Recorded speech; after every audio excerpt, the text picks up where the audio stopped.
டயரா sir? நானும் driver தான் sir. நானும் வண்டி ஓட்டணும் தான். சரியா? இது டயரா? நீங்கள் ஒரு கவர்மெண்ட்டுக்கு பொருளை கொண்டு போகிறீங்க. அந்த காலதாமதம் அந்த டைம்குள்ளே போய் வேண்டி சேர்க்கணும்ல நீங்கள்.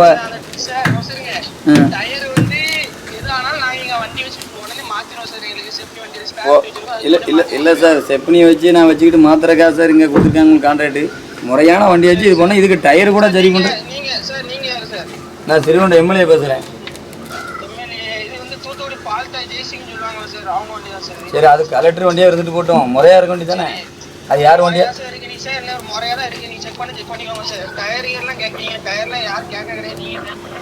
ஓ, அப்ப டயர் எப்படி இருந்தாலும் தப்பு இல்லையா சார்? இது யாரு யாரு வண்டி ஓனரா? யாரு யாரு சார்? நீங்க இதுல எப்படி மேனேஜரா? இவங்க பேர் என்ன சார்? அந்த இல்லை, இப்படி வந்து இந்த மாதிரி அன்கண்டிஷன் அரைகுறை வண்டியை வச்சு ஓட்டலாம் நீங்கள் சொல்கிறீங்க, அப்படி தானே? அப்போ டயர் யார் சார்? டயர் இப்படி தான் வச்சுருப்பாங்களா?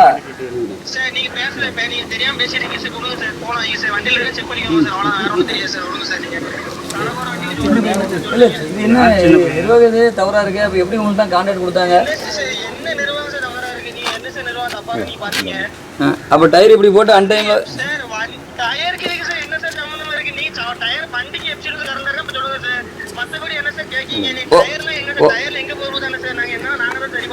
ஓ சரி சரி. நீங்க கான்ட்ராக்ட் எங்க சார் எடுத்துறீங்க? கான்ட்ராக்ட் இப்படி தான் எடுத்து நீங்க ஓகே பண்ணி எடுத்துறீங்கன்னா கண்டில கண்ணாடி இல்ல சார். நீங்க கான்ட்ராக்ட் பத்தி பேசாதீங்க சார். அப்படி வேணா மேல அதிகாரி இருப்பாங்க சார், ஆபீசர்ல அவங்கள கேட்டுவாங்க சார். சரி சரி சரி. ஓனர் தான் இருக்காங்க. இவன் நம்பர் நோட் பண்ணுங்க. என்ன ஒரு ஓனர் பேர் சிங்கா? சிங்கு பால் தைல அரிசிட்டு தானே? உங்க ஓனருக்கு போன் போட்டு கொடுங்க. சின்ன பையன் போன் போட்டு கொடுத்துருக்கீங்க. மோசமா லாரி வச்சுக்கிட்டு எப்படி சார் ஓட்டுவீங்க? நானும் டிரைவர் தான். இது எப்படி ஓட்ட முடியுமா? இது ஓட்டுற ரூல்ஸ் இருக்காது. இல்லை, முறைப்படி தானே உங்களுக்கு கொடுத்தாங்க. வாங்கிக்கலாம் அமௌண்ட் போக இல்லையா?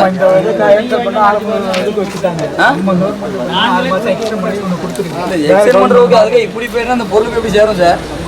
வண்டியில பிரேக் இருக்கா? போடுறதுல நம்மளே வந்து அதிகாரி